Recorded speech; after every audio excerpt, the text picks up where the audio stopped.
Hello, everyone. Welcome to the Connecting with Our Community webinar led by Studio Designer CEO Keith Granet.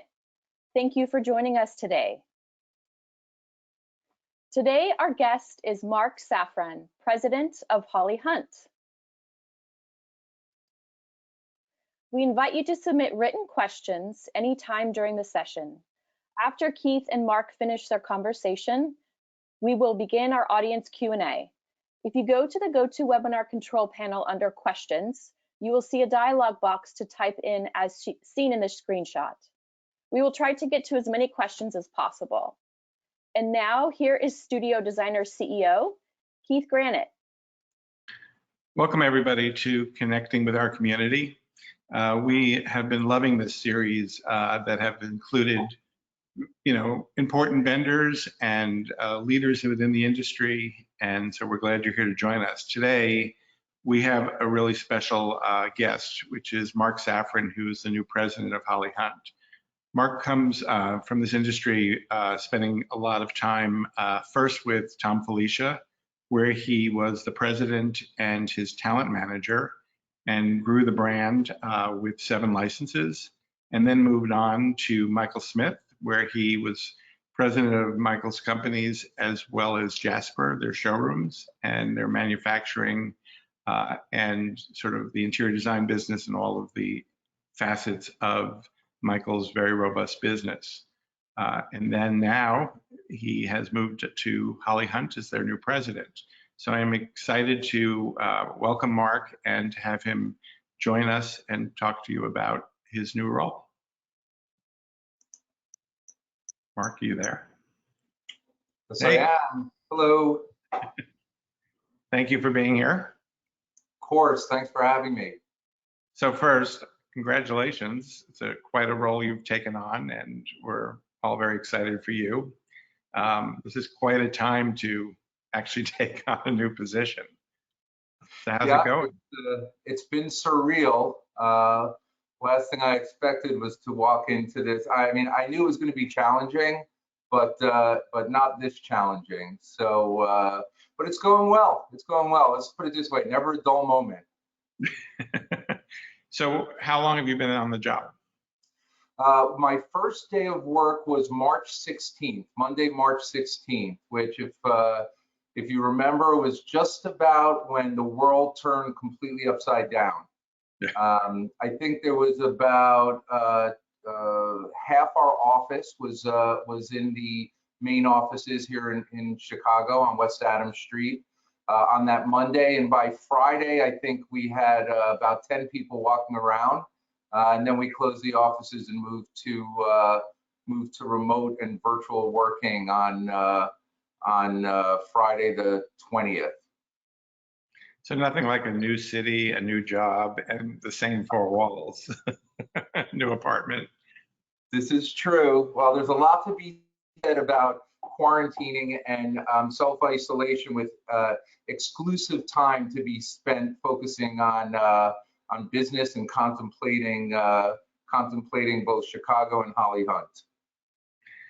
So you've had tremendous amount of experience in both the brands you worked for and the types of companies. This obviously is a very challenging time, but what do you think the difference is in your role now, from working with interior designers who have products to a major brand? It's a great question, and putting COVID aside, I think some of the biggest changes are, working at Michael's, the core business is interior design. So we've got manufacturing there, we had showrooms there, we had licensing, some publishing, but the core business was always about decorating and our clients under the interior design business, and it was the same actually going back to TFI. Now the focus is on serving that segment, serving the other side, which I had the inside look on because that's what I lived and breathed for the last 16 years. So the first shift is it's a different business model. When you're working solely on manufacturing and distribution, as also owning and running showrooms, that's been a big transition from my prior experience. You know, that being said, both of the previous experiences also included some manufacturing and some showroom ownership and partner showrooms, but not on the scale of Holly Hunt. Great.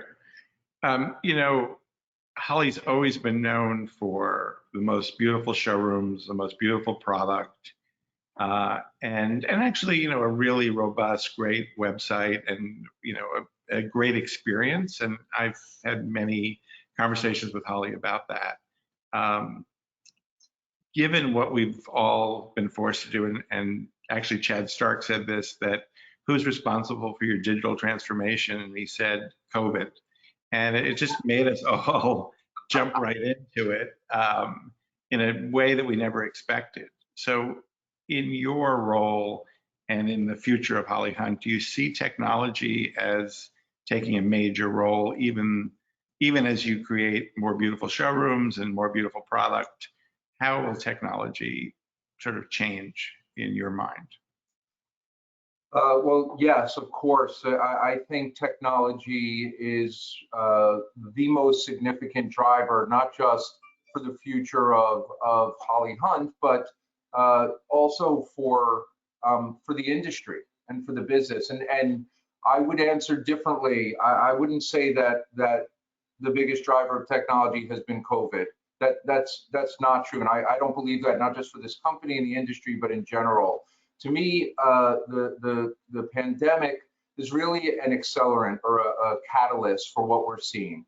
And so Holly Hunt, which is a very smart company, was already knee deep in their digital transformation and what they were planning on doing.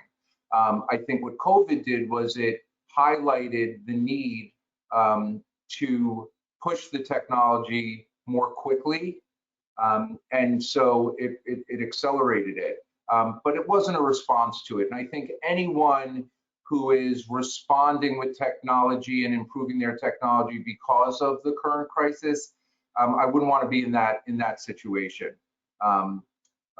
But you know, there's been a transformation going on in the industry for many years, and it's complex. If you look at what's gone on in our industry, you know, just over the last year or two, there's been some pretty scary and sad stories there, from Desmond Fournier to Dongia to J. Robert Scott to Robert Allen and Durley. You know, there were problems that have been brewing, and again, COVID just highlighted it and was an accelerant for it. And I think those companies that don't embrace technology properly, like that's the you know, $1 million question: what's the right way to integrate it into your business and into this industry? But those that haven't, they've got a tough road ahead of them. For Holly Hunt, I'm very excited about what we're doing. The digital transformation includes not only a real powerful and dynamic website, but it's got a client portal that no one else in the industry has. No one else has been using it in the way that we are incorporating it. And what I love the most about it is that you can just see it when I see the beta testing and I look at the features. You can just see, okay, this is going to help decorators. This is going to help designers. It's going to make their lives easier. It's going to be more efficient, and it's going to help support them in a way that I don't think other companies. There's a couple out there, but that most aren't providing. Yeah, I mean, I think that everything all of us can do, I mean, that's what studio is about as well. It's like, how do we make designers' lives easier, more efficient, and, you know, and especially now, learn how to communicate better and give them better tools to do so, with not only vendor to designer, but designer to client, just connecting the entire circle. I agree, and I think, I agree, and I think studio is one at the leading edge of it. I mean, what you guys were doing years ago, and the embracing of the cloud and trying to consolidate different stakeholders and different sources into one efficient and easy scheme was you had a lot of foresight, and it's the direction that the industry has gone. And I think you guys are a good example of what needed to be done to anticipate some of the changes that we're seeing within the industry now. Great. Well, thank you. There's lots of changes always needing to happen, but we will keep evolving. So you mentioned a number of companies that have sort of fallen by the wayside through all of this, and pre-COVID as well. What concerns you about our industry when you think about how we're doing, as an industry? Look, first of all, I'm less concerned, and I am more positive about the industry and the future for the industry. I think, like any industry, there is a component of survival of the fittest, and that those companies that are not agile, no matter how big they are, that can't pivot given changing market conditions, and who are looking for short-term wins, kind of flash in the pan, and not more of a long-term sustainable strategy, they concern me. And I think that the companies that think they can do business the way they may have done it, last year or 5 years ago, or even longer than that, they're going to shake out and fall by the wayside. It's about focus. It's about quality and craftsmanship. It's about best of class service. And that's not necessarily the way that a lot of companies have acted in the past, or how their practices have been run. So I'm worried about that for them, because it's a big industry and there's enough room for a lot of players. But I'm also really more positive about those that are figuring it out, that understand the fundamentals, and who can change and pivot with changing circumstances for our clientele, for end users, the homeowners, and so on. Yeah, that's great. You have to pivot. You have to be on your toes, especially now. You've got to read what's going on, and none of us have a crystal ball. So the important thing, I think, as someone who's responsible for running a business is that you have to have a plan. Okay, that plan may change, and that's okay. But the issue is that you've thought it through, that you've thought about different possibilities. You've thought about what the options are, and your plan is driven by a vision. What's important to your client and your customer, who is your client and your customer, and what are you doing to support them?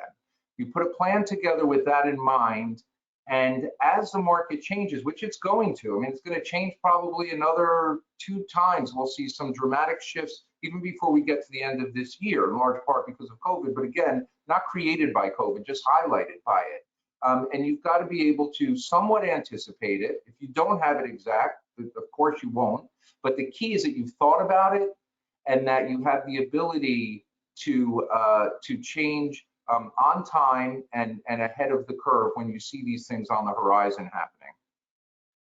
Yeah, I agree. Tell me a little bit about Holley. So as a company, where do you stand as far as taking orders, factories? How are things going? Are you fairly responsive now to your customers, and can they place orders? Is there any hold up there?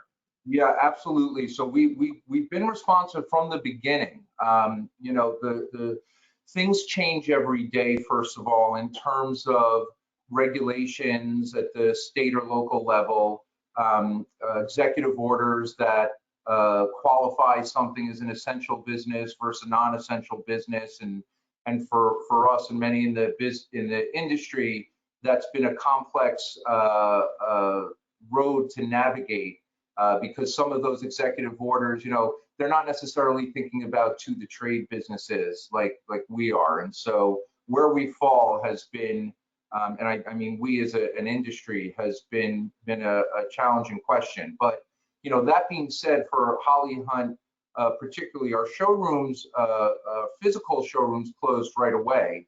but we very quickly moved to a virtual system of staying in touch with our clients through email, through Instagram, taking some orders and answering questions and fulfilling some samples, even through some direct messaging. There's been virtual engagement through video conferencing.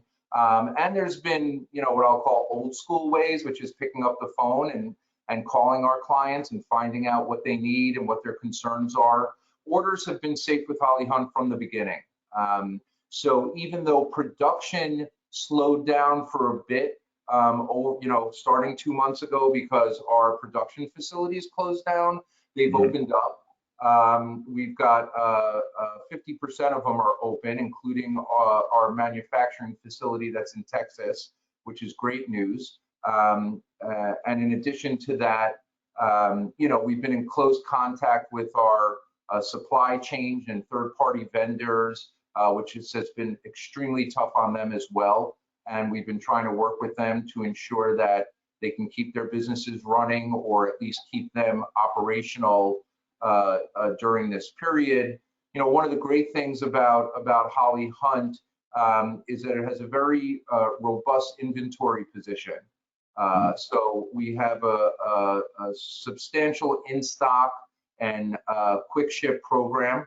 Of course, in textiles and wall covering, I would say one of the best, strongest positions in the industry, but also in furniture. So we've got a great stock position on our outdoor furniture. We just released recently Holly Hunt Outdoor, the Sonoran collection, which is stunning. We launched it at Art Basel, and luckily we had betted that it would be successful. So we have great inventory, and it has been successful. It's selling very well even throughout the last couple months. And then we have backstock on other pieces, both interior, the luxury living collection. So orders have moved through. In cases where things have slowed down during production, we've been in very close contact with the clients and letting them know so they can plan accordingly. And now that things are opening up, we have a plan in place to expedite wherever we can and to ensure that we're shipping when we can. And so that's made a big difference. So you're also known for doing quite a bit of custom work or modifying pieces. Can customers or clients still today get custom products? Yeah, custom is a huge part of our business, and it's also another thing that's really appealing to me about Holly Hunt. The creativity that goes into that, working our product designers and fabricators working one-on-one with all the creative designers around the country who take the Holly Hunt piece and they have their spin on it, or they want to make sure it fits their interior. That's a very powerful part of our business. And yes, it's stayed open. We've taken custom orders. We've been able to do drawings. The lead times have been somewhat extended, again, reasonably so. The issue for us is transparency. We want to know as much as we want the business. If a designer comes to us and they need it by a certain time, notwithstanding what's going on in our crazy world, if we can't deliver it in that time, we let them know, and we will do whatever we can to try to meet the requirements of the job. But there's been initially a slowdown in production for custom that's starting to ramp up again. But the orders have continued to come in, which is amazing. Is the majority of the custom work done in Texas? It's done in a variety of places. Texas is where we do most of our case goods, in Chicago upholstery. But again, it depends on the piece and the category. Okay. So we've been able to shift to some production facilities where they're in a jurisdiction or a local territory that is open, just to make sure that the machine keeps moving in terms of producing furniture. But it's spread depending on the piece and how we're customizing it. Okay.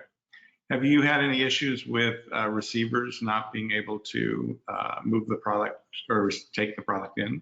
We did. So fulfillment, that was a big challenge going back again, go back 8 weeks ago when we still had items that were ready to ship. And in some cases, clients that wanted to receive it, but distribution and fulfillment was a huge challenge. And then we had situations where the channel was open and you could get it to a homeowner or a designer where they wanted it, but the client didn't want to accept it yet because they were concerned, rightfully so, about who would be coming into their home or etc. But those, we seem to have turned the page on that again as things open up, and we're not, you know, Holly Hunt's taking a very cautious approach here. You know, we're not just flicking on the lights and suddenly everything goes out. We're being very careful. We're contacting clients, customers, and making sure that they're ready to receive and when they can receive, and we're working on it. If they need extended time and we're warehousing things, you know, we're not charging for that. We're working as well as we can, but the ultimate goal for the designer, for us, and for designers' clients is they want their furniture, and as soon as we can get it to them and it's safe to it, we are. So are you actually willing to hold product until it can be shipped? Yes, we have been doing that. I mean, we do that normally, and we've been doing it in this situation as well. You know, again, it's all about what we can do to support the designer and make things easier for them during this period. So we've held on to items, we've consolidated it with other items and orders, and we've just worked however we can to navigate through if there's a distribution block, if there's an obstacle with a receiving warehouse. You know, we'll come up with alternatives. We've found alternative receivers in certain locales that have operated safely and been able to receive, and so I think it's worked really well. Great. So talk to me about sort of communication and how you've been dealing with your staff, and are there any innovative tools that you've put into place? I know you've only been there, you know, a couple of months, but or have there been any things that have really stand out that you would like to share? Yeah, I mean, I think, you know, communicating with the staff, that's been a challenge, and was, you know, so important for me to meet people and meet as many people as I could who I'll be working with. And so once we saw what was happening, we very quickly moved to a virtual office scenario.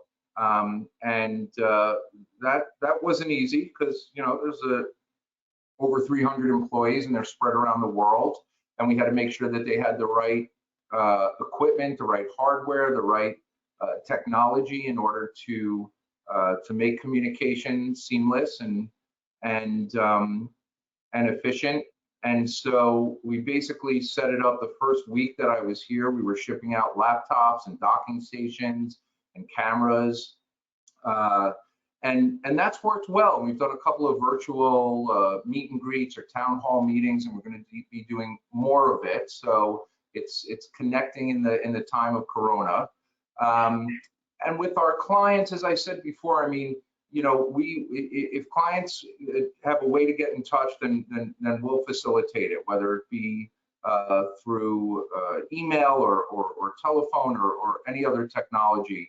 You know, we're in the midst of revamping the website. It's going to launch in August, September, and it will include this client portal, and it'll have a lot of, you know, easy to access information about our products, about our tracking systems. So all of those are ways that we're trying to take communication to the next level, and ensure that we're staying in touch and we're engaging with our customer base. That's great. So last question before we open it up to our audience. Tell us, is there anything you want to share as far as new products, new introductions that are coming up in the coming year? Absolutely. We have, so first of all, as I mentioned about outdoor, keep your eyes open for that. Go to our site, take a look at the Sonoran collection. It's special, it's unique, it's beautiful. There's nothing else like it out in the market right now. And so that really The launch of that got stilted a bit given COVID, but it's out and it's available, so people should look at it. We also had one of our largest launches with textiles ever recently. In fact, we launched it digitally because we weren't able to do it physically, obviously. And that collection is beautiful. One of the most exciting initiatives we have going on is Holly Hunt walls. And we've launched almost 1,000 SKUs from a completely new collection that had been being worked on for some time. It's stunning. It has incredible textures and qualities that you do not see on other product that's out there and available. And in addition to that, we have plans for our showrooms.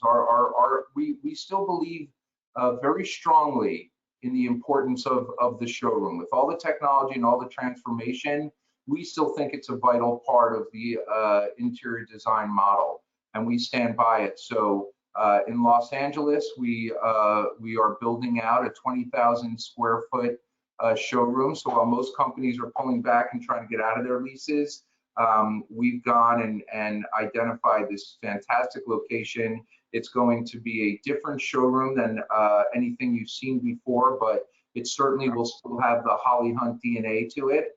And I'm very excited to see you there and have a glass of champagne on its opening sometime next year. And I think designers are going to love it. It's going to be a real destination for them to go, to take their clients to be inspired by it. And in addition, we're opening up a showroom in Boston, which also is a fantastic location for us to do business in. We've been there previously at another showroom, and then decided it was time to have a Holly Hunt one open up there, and so we're excited about that. And you can look for that, and of course look for the website. I mean, thanks for saying that the site was a good site and a dynamic one you've been on. It's going to be better, substantially better. It's going to have more features. It's going to be more user friendly, and it's really going to reflect the Holly Hunt brand in a way that I don't think anyone has seen before. So those are some very, very exciting things out on the horizon. Yeah, those are some big initiatives. That's awesome. So, and I know it's hard to tell, but do you have any date in mind where you possibly think LA will be open? Well, it's going to be next year sometime, and we're working on a schedule. But between contractors and local areas in terms of their restrictions and travel and everything that the pandemic has impacted, it's up in the air. So I will tell you this: as quickly as we can get it open, we're going to. But it's hard to say now because things are just opening up. But if you ask me in about 2 or 3 weeks, I should be able to give you a month. Got it. So Sarah, do we have any questions out there from anybody? We do. Our first question comes in from Susan. You talked about different ways Holly Hunt has been connecting with their customers. Last week, we heard from Chad Stark about the virtual showroom tours Stark has been doing. Is this something Holly Hunt is able to do? And if so, has it been useful to your clients? It's an excellent question, and let me just add. So other ways we've been engaging is we've been doing design salons with different guest artists and designers. In fact, this afternoon we have a design salon with the extremely talented artist Allison Berger, who we work very closely with, and a lot of our beautiful product, especially lighting, is created by her. And we've done 4 or 5 of these design salons, which are these virtual presentations based on a product or a category. And yes, we have the ability to do a virtual tour once the showrooms do open up. If people aren't comfortable coming in, we have a system in place so that someone could call and ask, and we would FaceTime or Zoom and be able to show a client whatever they're looking for within the showroom. I see Whiskey just joined us. He's very interested in this part of it. Hey, Whiskey. So yeah, I love that idea. It's something that we've been working on for some time. We'll get better at it. But if a client calls in, our showroom is open and they want to see something, we'll make sure that they can get a tour of it. Fantastic. Right. Another question comes in from Bill.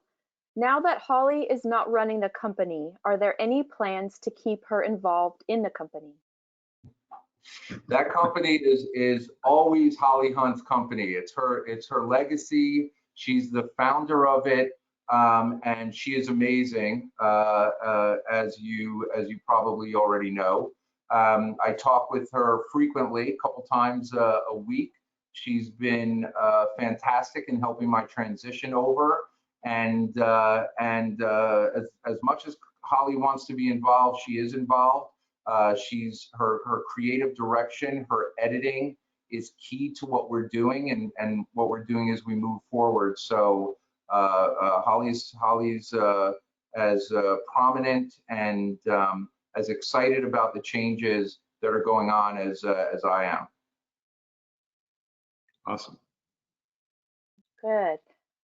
Another question comes in, and I believe you had touched on this a little bit prior, Mark. You mentioned that Holly Hunt is taking a cautious approach. Have any of your showrooms opened up? If so, how are you handling the process of visitors coming into the showrooms? Yeah, a couple of showrooms have started to open. I believe Miami just lifted, and also Houston, Dallas. And what we've done is we've ensured that we've got the highest CDC recommended safety requirements going on. Of course, there's social distancing, masks, we're doing sanitizing. We'll see how that unfolds. We're doing it by appointment right now to ensure that we can manage the number of people in the showroom at any given time. And we'll continue to do it that way. It is cautious, just because a locale has said you can open for business. Our priority, and it's always been, has been the safety of our employees and of our clients. And so we're watching how things progress in each territory, and we open up accordingly. Sounds good. So we don't have any further questions at this time. Those that are on the call right now, please feel free to ask questions in the chat box. So let me jump in and ask another question, Mark, which is, I know that I believe it was Holly that, or the company that purchased Vladimir Kagan, correct? Or was it Noel? And that addition to the brand, how has that been for the company? And is there any thought about other brands that potentially would be acquired? Vladimir Kagan was a phenomenal addition to the company for a number of reasons, particularly the quality, the beauty, the tradition of the Vladimir Kagan collection. It fits in very nicely with our audience, and within the Holly Hunt umbrella.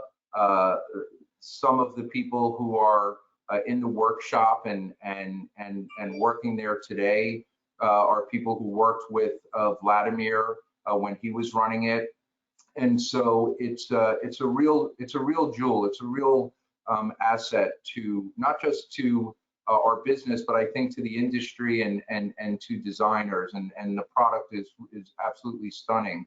And we're very proud to have it in our part of our team and portfolio. And yes, look, we're always looking and open for new relationships and new collaborations and partnerships with other brands. So that's a really exciting part of being at Holly Hunt, and our eyes and ears are always open, even in fact in some cases more during depressed periods like what we're going through now. Yeah. Well, from somebody who's always been a fan of Vladimir's, both personally, him as an individual and his product, it's nice to see sort of new life being bred into it and that it's sustainable that way. It's really great. So I agree. It was a great acquisition for you guys. Very much so. And you're also seeing it filter out more and more. It's always been popular, but when I've noticed since coming over a lot of different features and stories and articles about different interiors that are incorporating the Vladimir Kagan pieces in, and it just shows so well when you have a great decorator that includes it in their design. Great. Sarah, Sarah, we have a question. Yeah, we have a question that's come in from Emily, and this is for you, Keith. You had mentioned in your book the importance of having a contract. What would you suggest, if anything, for the interior design firms to add to their contracts in light of COVID? Wow. Mark, you want to answer that for me? Yeah, Keith, does the audience know I'm a lawyer as well? Yeah, exactly. It's a perfect question. Nothing is more important to interior designers than to have strong, balanced contracts. Let's start there. It's extremely important, just like making sure you have error and omission insurance and professional liability, which all ties into your contract, and limitations of liability.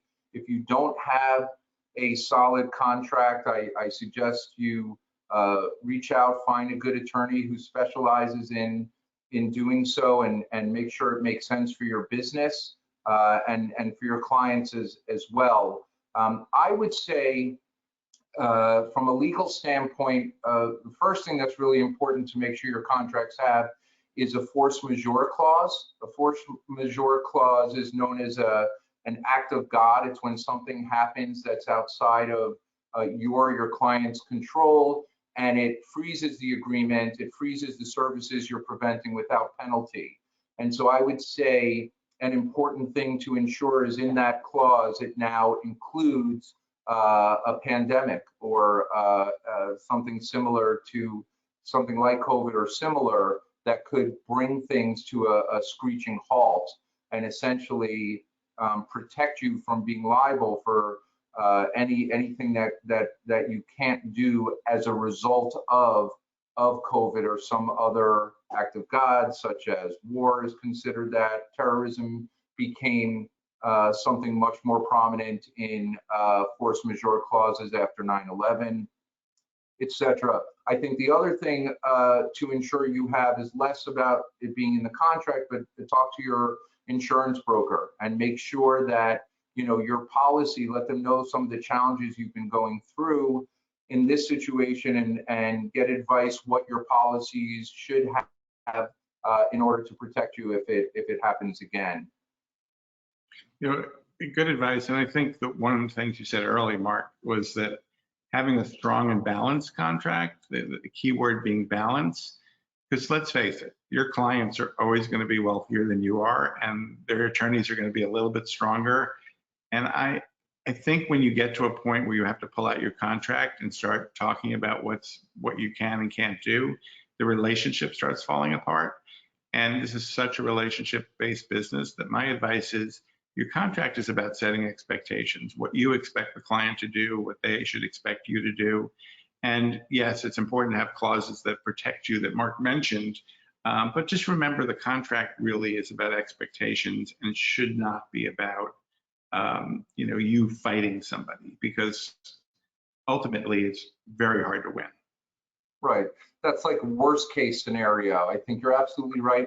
And I think it reflects, the idea is to be collaborative with your client. And whether it's in the beginning when you're first forming the relationship, or when it gets difficult times throughout the process, or at the end of the installation, the best approach is to be service oriented with your clients as a designer, and to work with them collaboratively. And so when I say a balanced contract, it means it's not about who's getting the better deal or who's got the advantage. It's really about what's the objective here? You know, what's the services that the client's looking for, and what can you provide, and how do you memorialize that in a document that reflects it, so that no one's exposed, and so that you can work and have a great relationship with the client. But if it gets to the point where you are in a dispute and you're pulling out the agreement, then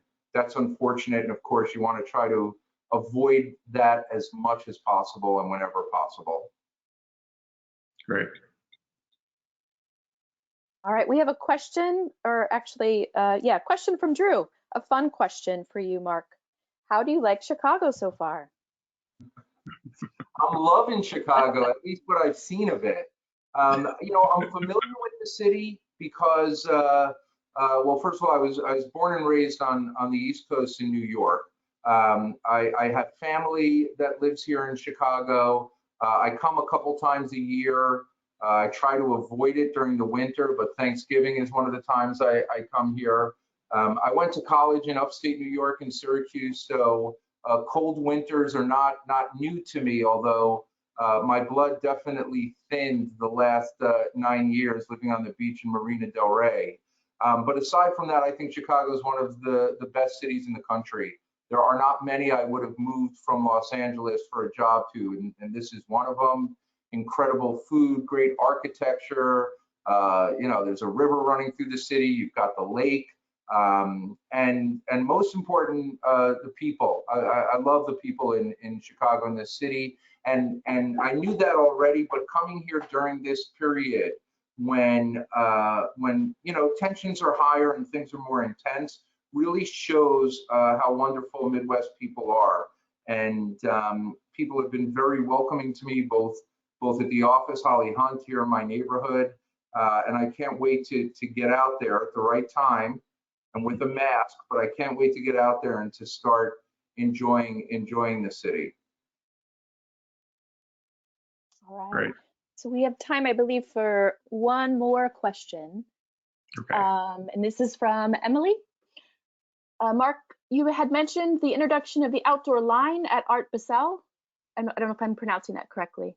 Yes. What do you think about the importance of trade shows and events, given that many of them are either postponing or being put on virtually? Trade shows are fun to go to. They're great opportunities to network. And when you have new introductions and you can line it up there, if your audience is there, I think there's great value to them. At the same time, I think there's ways around it.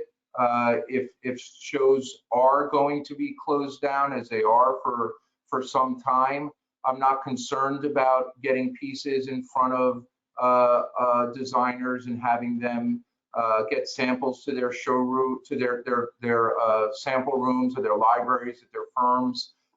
So I think there's also alternatives.